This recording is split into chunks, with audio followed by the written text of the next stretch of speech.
Ladies and gentlemen, esteemed colleagues and dedicated servants of the Imperium, today we delve into the shadowy realms of one of our imperial apparatus's most secretive yet crucial organs, the Ordo Sicarius. As scholars and strategists, we must understand the overt might of our great Imperium and the covert mechanisms that operate beneath the surface, safeguarding our civilization from threats both seen and unseen. The Ordo Sicarius, an offshoot of the Venerable Inquisition, stands as a bastion against the chaos that perennially threatens to engulf the human domain. Formed initially as a regulatory body, its mission has evolved over millennia from mere oversight of the Officio Assassinorum to a more direct and proactive role in orchestrating imperial justice. In today's session, we will explore the dual nature of the Ordo Sicarius, dividing its critical functions into what is termed hands-off and hands-on activities. From the silent halls where plans are drawn and strategies devised to the dark corners of the galaxy, where these plans find their lethal expression, the operatives of the Ordo Sicarius execute their duties with unmatched precision and relentless dedication. Let us explore this indispensable shadow of the Imperium, where every silent action speaks. So please sit and listen closely. As the centuries passed in the Imperium, the Officio Assassinorum, the Imperium's most secretive and lethal institution, evolved into a formidable entity. Entrusted with the silent elimination of threats to imperial rule, both internal and external, its operatives were the unseen hand of imperial justice, or vengeance, depending on the eye of the beholder. By the 36th millennium, this clandestine body had amassed such autonomy and influence that it operated mainly beyond the oversight of even the highest echelons of imperial governance. However, the unchecked power of the Officio sowed the seeds of its own internal discord. Within the corridors of its sanctums, rivalries festered like hidden wounds. Assassins, trained to trust no one, increasingly saw enemies in every shadow, including their own. These tensions were not confined to whispered threats or isolated duels. They escalated into covert skirmishes as factions within the Officio maneuvered against each other to assert dominance or settle scores. This period of conflict, driven by a complex web of vendettas and alliances, eventually erupted into open warfare, marking the onset of the Wars of Vindication. These wars were characterized by brutal engagements that, while initially contained within the cloistered confines of the Officio's domain, inevitably spilled over into the broader Imperium. The conflict's sheer scale and ferocity made them impossible to conceal, as the ordinarily shadowy operations of the Assassinorum became glaringly public and disruptive. The war exposed the dangerous levels of autonomy of the Officio and highlighted the peril of allowing such a potent instrument of power to go unchecked. The conflict was a grim reminder of the inherent risks of centralizing such lethal capabilities within a single, secretive organization, especially one that operates outside the usual chains of command and accountability. In the aftermath, the Imperium was forced to reconsider the structure and oversight of the Officio. Measures were likely taken to ensure tighter control and more rigorous oversight to prevent such a catastrophic breakdown from recurring. The Wars of Vindication thus stand as a stark lesson in the dangers of unchecked power and the chaos that can ensue when the Watchers themselves go unwatched.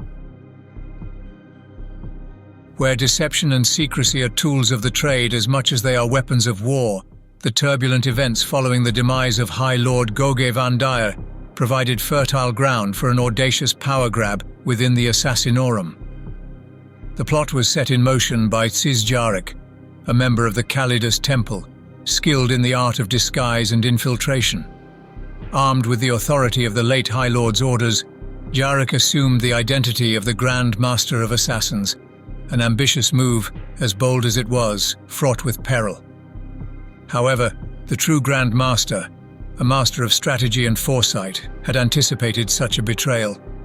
The figure Jarek killed, believing him to be the Grand Master, was another Kaleidos assassin, a sacrificial decoy employed to expose the treachery. This deception marked the beginning of a conflict within the organization. Lines were drawn, loyalties tested, and the halls that once echoed with the quiet steps of the galaxy's most feared assassins now resounded with the clamor of internal strife. Assassins turned against their own, each faction convinced of the righteousness of their cause, spurred on by the manipulations of their leaders or by the charismatic Jarek himself. The conflict was not just a series of skirmishes, but a series of calculated strikes and counterstrikes that utilized the full spectrum of their lethal training and advanced weaponry. These were not just battles, they were masterclasses in the assassination, with each operative using their honed skills to outmaneuver and eliminate their former comrades. The tragedy of this war lay not only in the physical destruction, but in the psychological and emotional toll it took on the assassins, who found themselves targeting those they had once fought alongside. The war within the Assasinorum continued unabated, a silent maelstrom that threatened to unravel the very fabric of this shadowy institution. It persisted until the climactic confrontation, in which the true Grand Master faced Jarek in a duel of both skill and wit. The battle was intense and personal, each combatant a mirror of the other's deadliest techniques. Ultimately, the Grand Master prevailed, ending the usurper's ambitions with a decisive blow. Yet, the resolution of the conflict brought no triumph. The deep scars left by the betrayal prompted the Grand Master to withdraw from the officio, choosing self-imposed exile over leadership of an organization now riven with mistrust and doubt. His departure left a power vacuum and a legacy of paranoia that would linger long within the corridors of the Assasinorum. The events not only crippled the officio, but also underscored the volatile nature of trust and loyalty in a world where assassination is the currency of power. As an outcome of these silent wars, a sub-branch of the Inquisition, specifically overseeing and regulating the Shadowed Temple, was created. The establishment of the Ordo Sicarius marked a significant shift in how the Imperium's most secretive and lethal operatives were governed, a direct response to the catastrophic events that had almost torn this critical institution apart. Inquisitor Jaeger, a figure renowned for his pursuit of truth and his meticulous investigative prowess, spearheaded the creation of the Ordo Sicarius with a clear mandate: to ensure that never again would the Assassinorum's internal dynamics spiral out of control without forewarning or oversight. The necessity for such a body was made painfully clear by Jaeger's investigation, which peeled back the layers of deceit and rivalry to reveal not supernatural corruption, but rather the more banal yet equally dangerous human failings of ambition and greed. Jaeger's inquiry into the machinations that led to the Wars of Vindication was exhaustive and revealing. Though heavily redacted when made public, his findings hinted at a complex web of personal vendettas, power struggles, and unchecked ambition within the Assassinorum. Combined with a lack of external oversight, these elements created a perfect storm that allowed Jarek's treachery to fester and explode into open conflict. This was a sobering revelation for the Imperium, which had often viewed such traits as corruption and sedition through the lens of extraplanar influence, rather than acknowledging them as intrinsic human flaws. The formation of the Ordo Sicarius served multiple functions. Primarily, it acted as a watchdog, its members expertly trained to monitor the inner workings of the Assassinorum with a level of access and authority that few outside the Inquisition could command.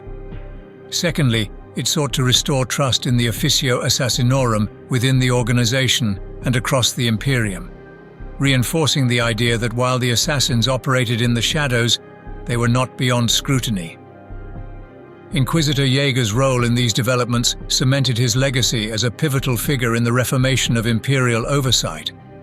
Under his guidance, the Ordo Sicarius implemented stringent checks and balances on the Assasinorum, and established a new standard for monitoring all the Imperium's secretive agencies. His work illuminated the often overlooked truth that the greatest threats to the Imperium could sometimes originate not from without, but from within. That vigilance must be maintained on all fronts. Throughout the next 4 millennia, the scope and influence of the Ordo Sicarius within the Imperium underwent a significant and complex evolution.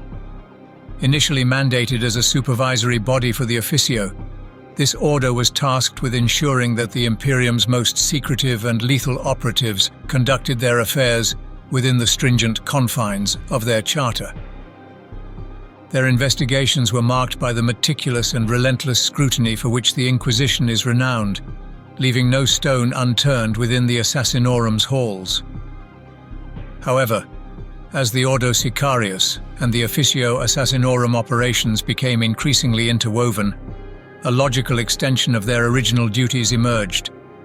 The Ordo began to delve into the lives and deaths of those marked by the Assassinorum's dark trade, seeking to unravel the webs of conspiracy and betrayal that often led to these terminal interventions.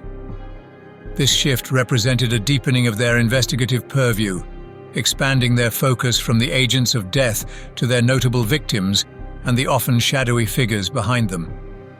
The dynamic nature of the Empire's interactions with various alien civilizations introduced a further dimension to the Ordo Sicarius's responsibilities.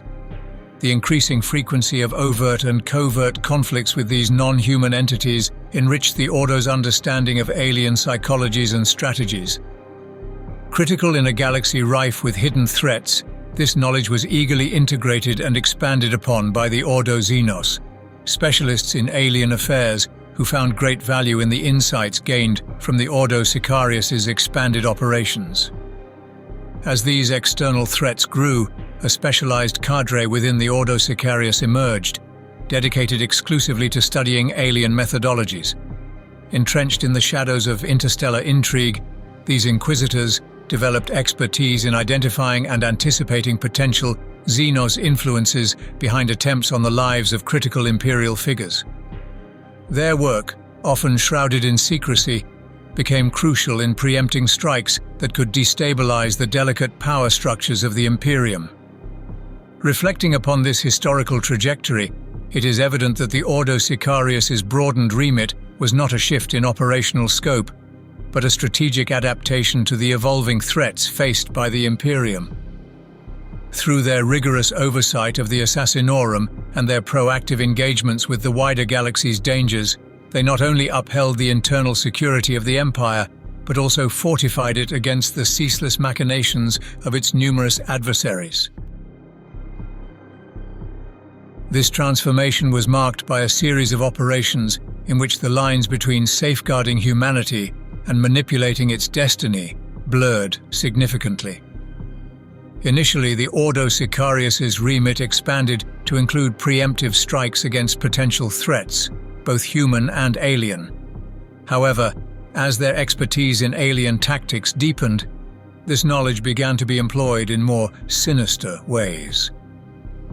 Historical records indicate that several uprisings and potential rebellions within human territories were quelled not just through direct action, but through elaborate subterfuges where alien involvement was fabricated to disguise the hand of the Imperium's own agents. This tactic of attributing politically motivated assassinations to non-human agents became a hallmark of the Istvanian faction within the Inquisition, which believed that the survival of the Imperium necessitated not only the strength to endure chaos, but also the cunning to wield it. Such deceptions served dual purposes, eliminating emerging threats to imperial stability and justifying the ongoing suppression of alien entities perceived as hostile.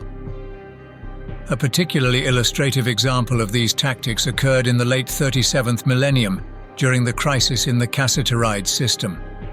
Faced with the imminent invasion by two separate Orc wars, the Ordo Sicarius deployed 2 teams of Calidus assassins with orders to eliminate leaders within the Orc ranks. The precision removal of these critical figures precipitated a breakdown in the Orc command structure, leading to infighting. Within months, coordinated invasions devolved into internecine conflict, culminating in the mutual destruction of the Orc forces. This operation, requiring minimal human resources, merely 10 assassins, averted a massive loss of human life and underscored the strategic value of the Ordo Sicarius' new approach. The indigenous armed forces of the Cassitaride system, previously on the brink of annihilation, were able to regain control with minimal casualties, a testament to the efficacy of the Ordo's methods. Yet, while successful in their immediate objectives, these operations also raise profound ethical questions. Deception and manipulating perceived alien threats as a governance tool reflects a pragmatic yet potentially dangerous path. Reliance on such tactics can lead to a culture of paranoia and xenophobia, which, while bolstering short-term security, might sow long-term discord both within the Imperium and in its dealings with other civilizations. By the onset of the 38th millennium, the Ordo Sicarius had notably evolved beyond its original mandate of oversight and regulation. This period marked a significant expansion in its operational capacity, transitioning from a purely supervisory role to an active participant in the art of assassination. Historical analysis reveals that the Ordo began to recruit and train its cadre of assassins, effectively incorporating much of the Inquisition's existing infrastructure for such activities. This strategic shift allowed the Ordo to exert more direct control over its assignments and responsibilities, reflecting a broader trend within the Inquisition towards self-sufficiency and internal consolidation. Within the modern framework, the organization is divided into two principal groups that reflect its dual nature of scholarship and action. The first group consists of the Inquisitors, who are scholars of death. These individuals are consummate experts in the lore of assassination, dedicating themselves to the study and understanding of killing methodologies, both ancient and contemporary. Their pursuit of knowledge is not merely academic, but serves a pragmatic purpose: to enhance the effectiveness and precision of the Ordo's operations. The second group within the Ordo comprises the operatives.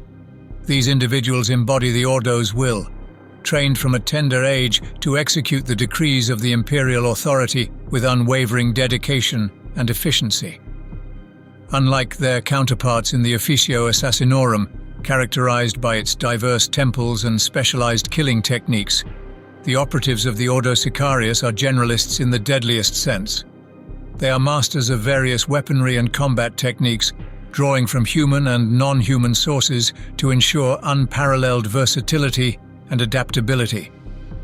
The training regimen for these operatives is notoriously brutal. It is designed to weed out any hint of weakness or hesitation through grueling tests that push the candidates to the limits of their physical and psychological endurance. The stakes of these tests are lethally high, with failure resulting in death, ensuring that only the most capable and resilient assassins are commissioned into service. This ruthless approach to training and operation speaks to the Ordo Sicarius' uncompromising commitment to the imperial cause. It becomes evident that this organization has employed remarkably distinct methods in executing duties. This is evident in the strategic dichotomy of its operational structure, divided into hands-off and hands-on activities, and its unorthodox use of failed operatives. One of the more macabre yet pragmatically emblematic practices of the Ordo Sicarius is using pre-existing human tissue from failed operatives to construct servitors. Unlike other imperial bodies that might use cloned material for such purposes, the Ordo Sicarius has chosen a path that underscores the gravity and finality of their training regime. Even in death, failed operatives contribute to the organization's functioning, transforming into servitors that perform various menial and technical tasks. The visual appearance of these servitors, often maimed and grotesque due to the nature of their origins, is left unaltered, a stark reminder to all within the Ordo of the high stakes and the severe cost of failure. This practice optimizes resource use and serves as a continual, visceral lesson in accountability and the relentless pursuit of excellence demanded by the Ordo. The hands-off tasks encompass the cerebral aspects of the Ordo's operations, including the meticulous investigation of assassination cases, research and development in assassination technologies and techniques, training and doctrinal exercises, and the cultivation and management of assassination cults. These activities are crucial for the strategic planning and continuous improvement of the Ordo's methodologies and for recruiting and forming new operatives. On the other hand, hands-on activities directly engage with the external environment and are marked by a higher degree of risk and immediacy. These include surveillance of potential threats and allies alike, espionage to gather critical intelligence, infiltration of hostile groups, protection duties, and the execution of assassination missions. Operatives dedicated to hands-on tasks are highly trained agents, exemplifying the pinnacle of combat and covert operation skills honed by the Ordo. While most inquisitors within the Ordo Sicarius engage predominantly in hands-off activities, focusing on oversight, strategy, and coordination, the dynamic nature of their work sometimes blurs the lines between these operational categories. In instances where investigations uncover immediate threats or where inquisitors become targets due to the sensitive nature of their inquiries, a rapid shift from hands-off to hands-on activities may occur. This fluidity ensures that the Ordo remains adaptable and responsive to emergent threats, albeit sometimes at significant personal risk to its members. The Ordo Sicarius's historical evolution and operational ethos reflect a broader theme of absolute commitment and unyielding rigor within the imperial framework. The integration of such stringent measures and the dualistic nature of its activities highlight the Ordo's critical role in maintaining the security and stability of the Empire through means that are as intellectually robust as they are physically decisive. This dual approach ensures that the Ordo Sicarius anticipates and neutralizes threats and continuously adapts and evolves to meet the ever-changing dynamics of galactic governance and warfare. Conceived initially as overseers of the Imperiums Assasinorum, this enigmatic branch of the Inquisition has evolved into a multifaceted institution whose operatives now serve as spies, assassins, and vigilant watchers of the Imperium's internal mechanisms. The evolution of the Ordo Sicarius into such roles was neither arbitrary nor sudden, but a response to the ever-shifting tides of threat and treachery that challenged the stability of the Imperium from within. As guardians of the Emperor's divine will, the members of the Ordo have taken upon themselves the onerous task of policing not only the enemies lurking without, but also, and perhaps more critically, those within. Operating under the maxim that the price of freedom is eternal vigilance, the Ordo Sicarius extends its watchful gaze across the myriad echelons of imperial governance. Its agents, trained in the arts of subterfuge and silence, move like wraiths through the ranks of the Imperium's vast bureaucratic and military structures. With a license to kill, they root out corruption, quell insurrection before it can bloom into open rebellion, and silently eliminate those whose ambitions might see them betray the Imperium for personal gain. The role of an assassin within the Ordo Sicarius is well understood, steeped in the bloody history of the Imperium, where the decisive elimination of a single traitorous heart has often saved thousands, if not millions, of lives. However, the roles of spy and watcher are equally critical. These operatives collect the intelligence necessary to guide their lethal actions and provide the High Lords of Terror with the information needed to make informed decisions about the security and governance of the Empire. It is in these quieter, shadowed roles that the true depth of the Ordo Sicarius's commitment to the Imperium is revealed. Theirs is a world where the flicker of a data slate's screen in a dim room can herald the death of a star system's governor or the salvation of an entire planet. They listen for whispers of dissent, watch for the subtle signs of corruption, and feel the undercurrents of political maneuvering that might undermine the Imperium's foundations. Yet the power vested in the Ordo Sicarius is not without its dangers. The ability to judge and execute almost at will carries with it an immense responsibility. The line between safeguarding the Imperium and controlling it is perilously thin. The Ordo must continually guard against the lure of becoming what they most despise, tyrants who impose their will under the guise of protection.